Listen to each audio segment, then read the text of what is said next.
people, Anjali Kataria, who is the CEO of Mytonomy, which is a video-based platform for patient-provider interactions, Dan Kuritzkes, who's the Chief of Infectious Disease at Brigham Health, and a professor of medicine at Harvard Medical School, Peter Lee, who is the Corporate Vice President at Microsoft for Research and Incubation, and Jag Singh, who is a cardiologist and the founding director of Resynchronization and Advanced Cardiac Therapeutics at Mass General Hospital and a professor of medicine there. So our panel today and our panel discussion today is going to be focused on the patient experience in the midst of our coronavirus pandemic. And I would say I'll just kick off briefly by saying I'm sure we have all realized that the pandemic has really fundamentally changed the way patients are experiencing healthcare across the delivery system. You know, when we start off by thinking that we have not only limited the types of care that can happen right now, limited it to those cases that are urgent or emergent, but we've also limited visitors in our hospitals, in our office areas. We've changed what the hospital looks like for infection control purposes and social distancing purposes.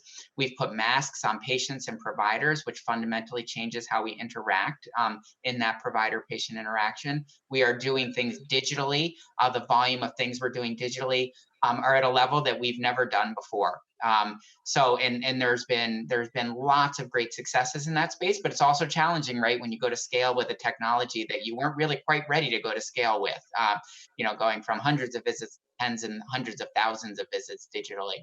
So all of this has fundamentally changed our landscape. What we hope to talk about with you all in the next 20 minutes is really thinking about two perspectives. One is, what is it like in our delivery system, in our hospitals, in our clinics right now, from a patient perspective or from a provider perspective? What is it that is different right now? What are you experiencing that's different? And then the second topic we'd like to focus on is, what does this look like in the future? What is this moving forward? What is the patient experience going to be like? And so, that's how I would like to frame our conversations for the next 20 minutes. What I'd like to do is first start off and turn to Jag Singh and just get his perspective from both the perspective of a provider, but also as a patient as well. What is it like, the patient experience in our hospitals right now? Jag? Sure. Thanks, Tom. Appreciate being here. So, to kind of give the patient experience, let me just recount what really transpired so people get a sense of the variability in the course and the number of places that you can potentially interface with the hospital and caregivers. So it was exactly 2 months ago, March 11th, when I actually had a fever, developed significant myalgias, and knew for certain at that point in time that I probably had the COVID infection because it felt very different from a conventional flu-like illness. Got COVID tested in a couple of days, which was being done at Mass General even 2 months ago. Was positive, stayed at home, was nursed at home by my wife, who's an oncologist. But subsequently, at about 8 days or so, I started detuning, developed more respiratory symptoms, and was not doing too well and had to be then rushed to the emergency room where a chest x-ray showed that I had, bilateral fulminant pneumonias involving both the lungs. Thinking that I might require intubation, I was then, spent a little bit of time in the ICU. My oxygen saturation stayed reasonably stable at that point in time, so I was then moved to the COVID floor, where I hung out for about 8 days because my temperatures then were not getting any better, but subsequently did. And now it's 6 weeks later that I'm COVID negative with 2 consecutive tests, but there have been many places that I've actually interfaced with the healthcare system. And I, just to start the conversation, I will say, one, that it's an extremely isolating illness where you feel alone. The interactions with the caregivers and the hospital staff is very limited. So you're in your own room by yourself and you don't have any family members around you. Some of these, moments were fairly disconcerting for me when I was actually being consented for potential intubation and invasive lines and my code status. Even though I'm a physician, I was looking at it from a different vantage point. And I think the biggest factor out here that I think we can enhance is the patient experience. where they feel very isolated and by themselves. And then the entire uncertainty about the course, again, is something I think we can potentially discuss, because there were times that I felt I was getting better and then subsequently detuned significantly enough that I landed up in the hospital. So I would say it's an isolating illness, has an unpredictable course, it's agnostic to demographics, and there are many points I think that we can improve the patient experience. Great, thanks so much, Jag. That's really helpful insight. And I think, this notion that one of the hardest things about this illness is the isolation. And there have been many techniques that we've tried across the Partners Healthcare system to try to combat that illness. I would, before we turn to our other speakers, I want to push you a little bit and just ask, did you experience any of those things we tried? So iPads in the exam rooms, I'm sorry, in the inpatient rooms, any of those other technologies, did they seem to help with that isolation? So I would say yes and no. I think many of the technologies are still in their infancy and they're getting souped up and being developed. The iPad, so when you're in your room by yourself for the entire 24 hours of the day, you're actually looking forward to the interaction with the nurses or the doctors because they're your lifeline with the outside world. So the nurses certainly, without a doubt, were my lifeline. Having said that, the iPad technology, I think, does help because it can allow you to interface with the docs and the nurses without them getting exposed to the COVID patient, and then obviously, trying to use less of resources. I think it's still in a stage that it could potentially be made and enhanced a little better, but it serves a purpose of interfacing with the docs. Great, thanks so much.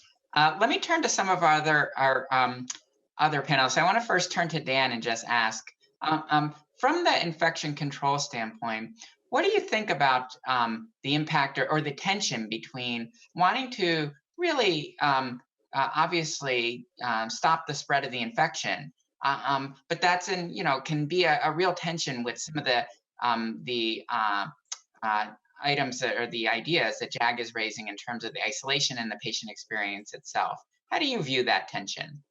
Yeah, I think that's really an excellent point. And, even in the pre-COVID era, the need to don and doff protective gear to go in and see patients who had multi-drug resistant organisms or who had just what we now think of as ordinary influenza, or possibly somebody who was being ruled out for tuberculosis, certainly created barriers of care, which at the time were thought of as inconveniences and now are being thought of as necessities. But it does interfere with the doctor-patient relationship. Even just having the mask on, you realize how much of interpersonal communication has to do with facial cues that you don't transmit when all you can see are the eyes, and how important those cues are for interacting with patients. I was just recently on the infectious disease consult service seeing some of the non-COVID patients, and there were a few people who were still on enhanced respiratory precautions that we couldn't go in to see on a regular basis because of the need to conserve personal protective equipment. And it really made a difference in terms of our capacity to keep track of what was happening with the patient, having to rely on secondhand information from the nurses and the physicians who were going in. And one day, because we had enough of those patients, it justified my fellow and myself going and getting our own N95 mask and face shield to be able to go see 3 or 4 of these patients. And that was a much more satisfying interaction. Just this morning, before coming on the conference, I did a virtual visit with a patient who it would have been much better if I had been able to actually see the person in the office and palpate their abdomen and see just how they were responding to antibiotics in terms of the abscess that they had. So while we can deliver a certain amount of care, and maybe some routine care can be done very efficiently this way, there's also a big part that's missing. And remember that the practice of medicine is also a lot about the laying on of hands, and that's the piece that we don't get. So many people are waiting for, I think they're, if you asked a lot of folks, and they would say, well, when are the masks coming off? so that some of these barriers can be removed? So I'm going to ask you that harder question, and what do you think about that? It's going to be a while. I think the issue is, first of all, as infectious disease specialists, we are all just as eager to see the country get back to normal as everybody else is. We don't have any stake in keeping things locked down, except that we can't allow the infection to surge at a level that makes the hospitals unable to function and care for all the other people who need care, as you know so well, Tom, from your role in incident command.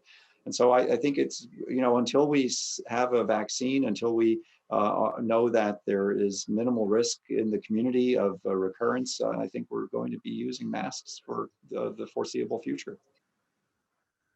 So given that, then, Anjali, I wonder your thoughts on then how can we function better in this new world, and how can we use technology better and other approaches better to try to maintain that good provider-patient connection? Great, thanks, Tom. So I think, as many of the panelists this morning mentioned, that as we redesign, as we recover, we need to be thinking about how to leverage these new technologies. And as a provider and an innovator in this space, we have a virtual care platform, and part of that redesign requires re-education.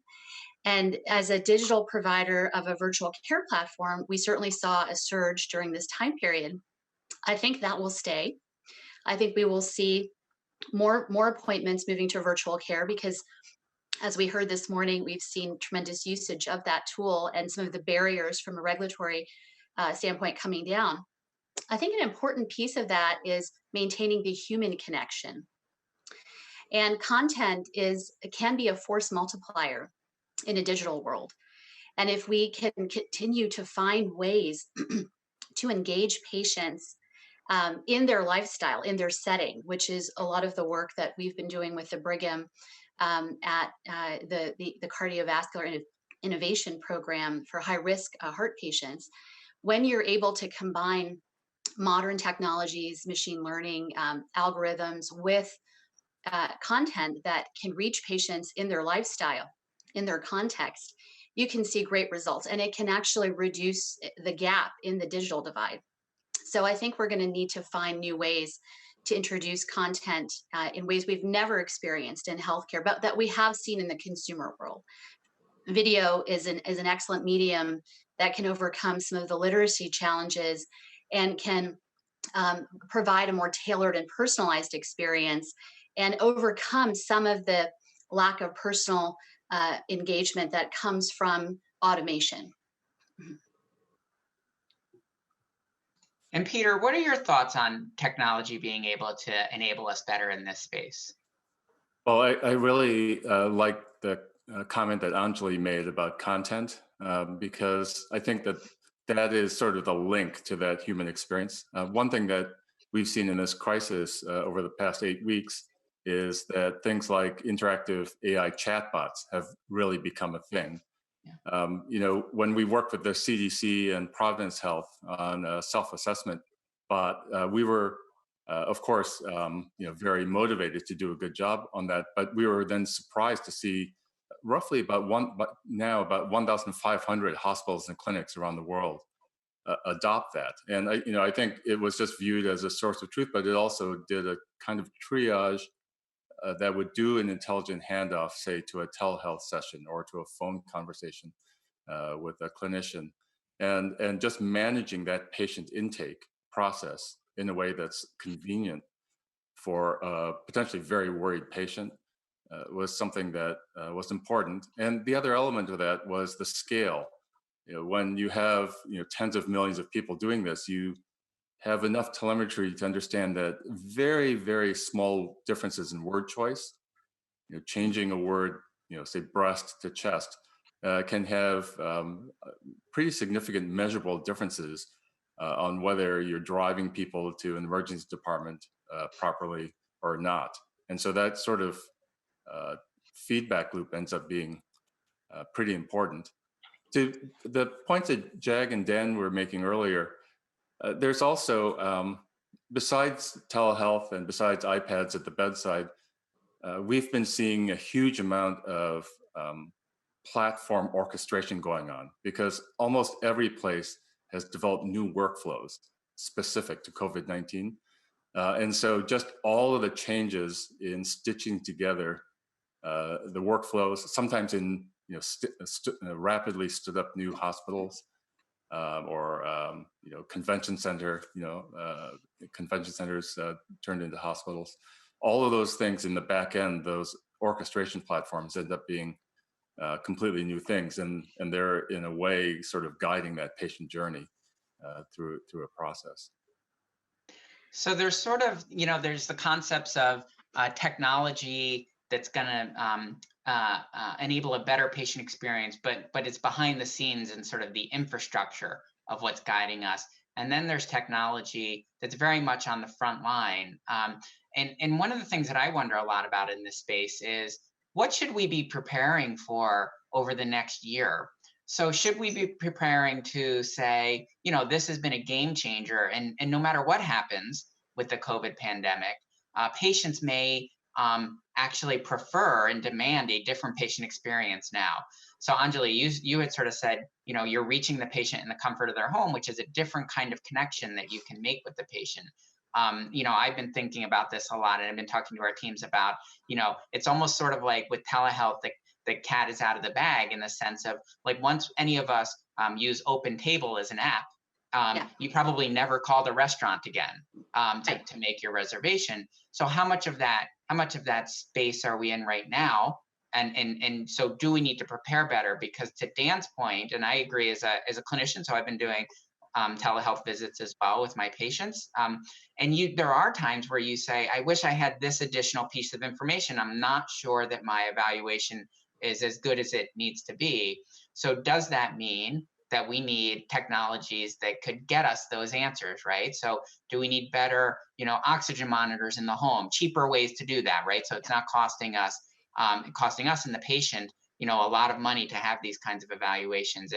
If Dan needs to hear what the lungs sound like to figure out if a patient has a pneumonia with their fever, do we need to better enable that? How much of this experience, I guess my question is going to push us further down that road, or are we going to retract and retreat into our prior modes of delivering care? So let me first turn to Anjali and see what you think about that.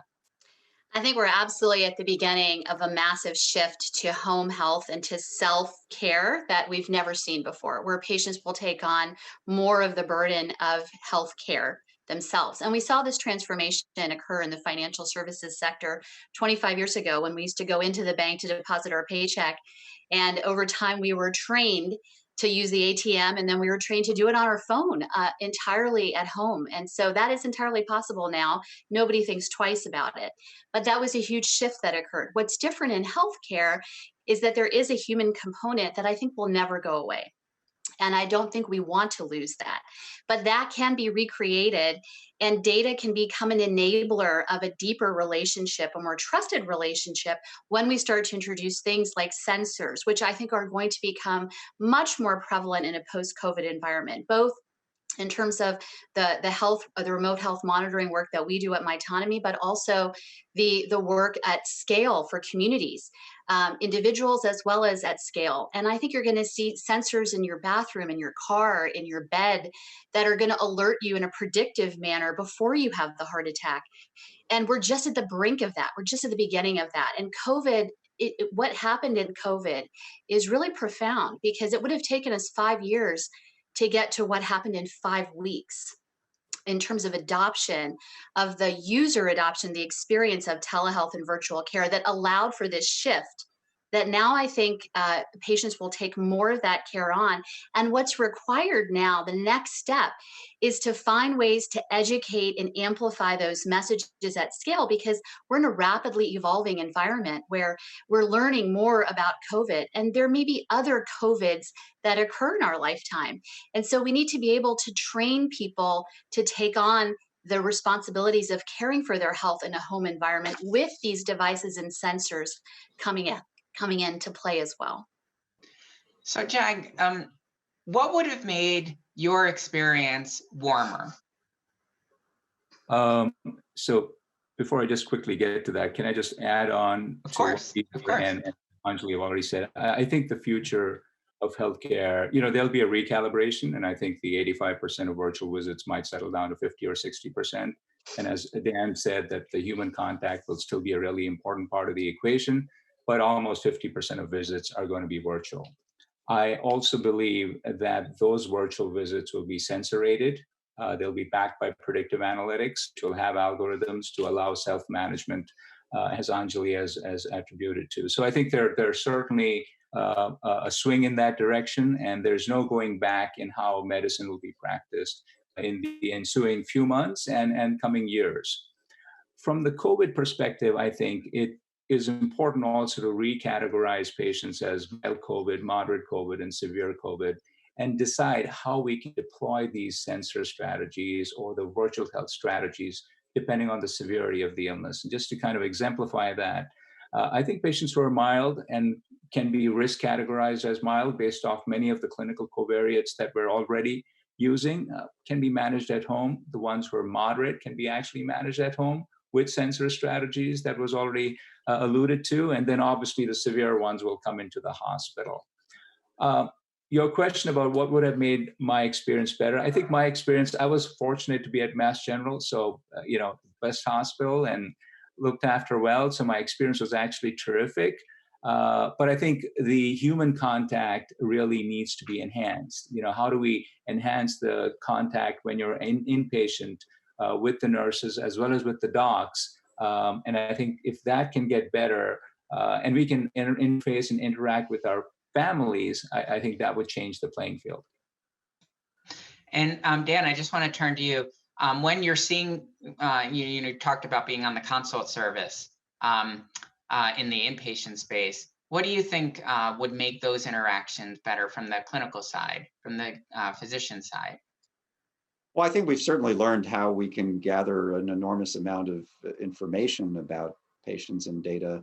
What we really need is how do we get the physical exam components and how do we communicate with the patients. I think the outpatient experience is likely to be reinvented much more dramatically than the inpatient experience. And I would agree with what Anjali has been saying. I think we should really learn from this rapid revolution that's taken place over the last 2 months and take the best aspects of that to help us deliver much more efficient care in the outpatient setting. We have lots of people on antibiotics at home who come in only to be seen by us to check their labs. We would love to do those visits virtually, and this is accelerating our capacity to do that. On the other hand, we also have a large group of people who are disenfranchised or come from marginalized communities, especially in the HIV care that we do. And there, first of all, they have less access to technology, but also the direct interpersonal interaction is much more important socially to keeping them engaged in care. And so we're going to have to recalibrate how to make all of those pieces work.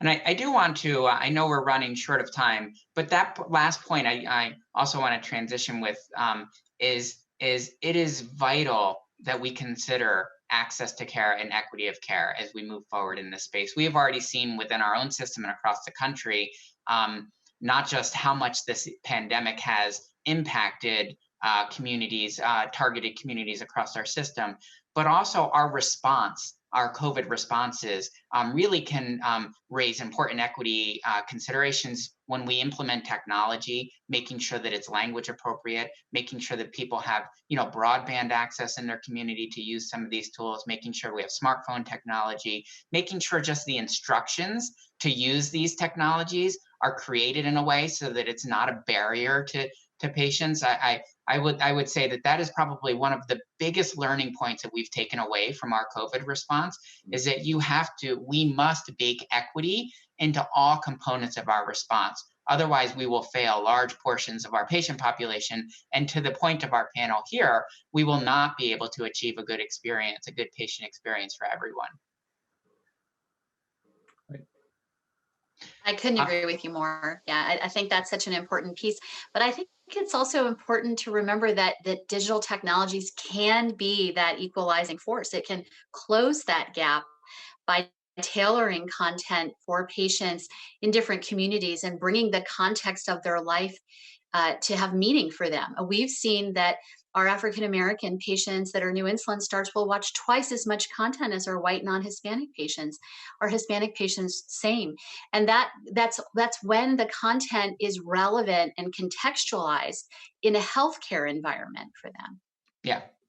I think, it just needs to be done correctly, because again, picking up on the analogy that you made with the transformation of the financial industry, so that has provided enormous access and flexibility, but the barrier to moving to a cashless society is that you have a huge number of underprivileged, unbanked individuals who are then unable to negotiate a transaction that requires a credit card or a debit card. And we don't want to get into that situation in healthcare, where there are people who are basically unlettered in technology, as Tom was talking about.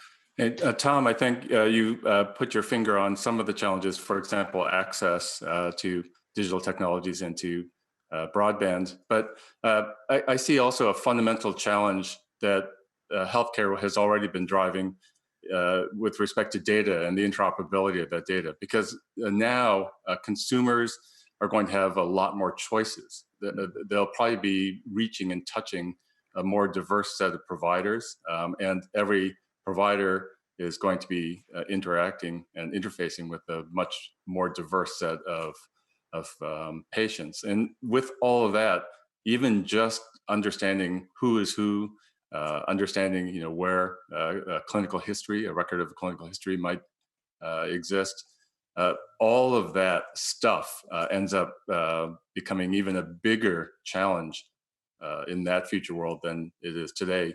And without that sort of digital clinical historical context, I think it'll be very, very hard for clinicians to really have a personal touch with their patients. And we can bring greater consistency and drive some of the variation in care out with some of these new digital technologies as well. Yeah, and I think someone's rightly said that innovation really needs to be built around the cornerstone of equity. So I think that's the central piece, that we have to prevent the digital divide from worsening. That's great. I do. I'm mindful of the time.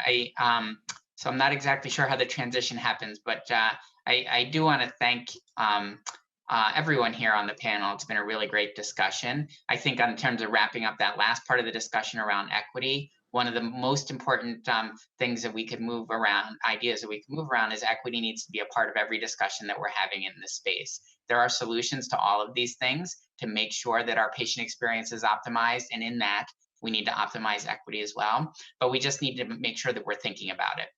When we don't think about it, either the patient experience or healthcare equity is when we get ourselves into trouble. So with that, I do thank everyone for your participation in this. And it's been a really great discussion.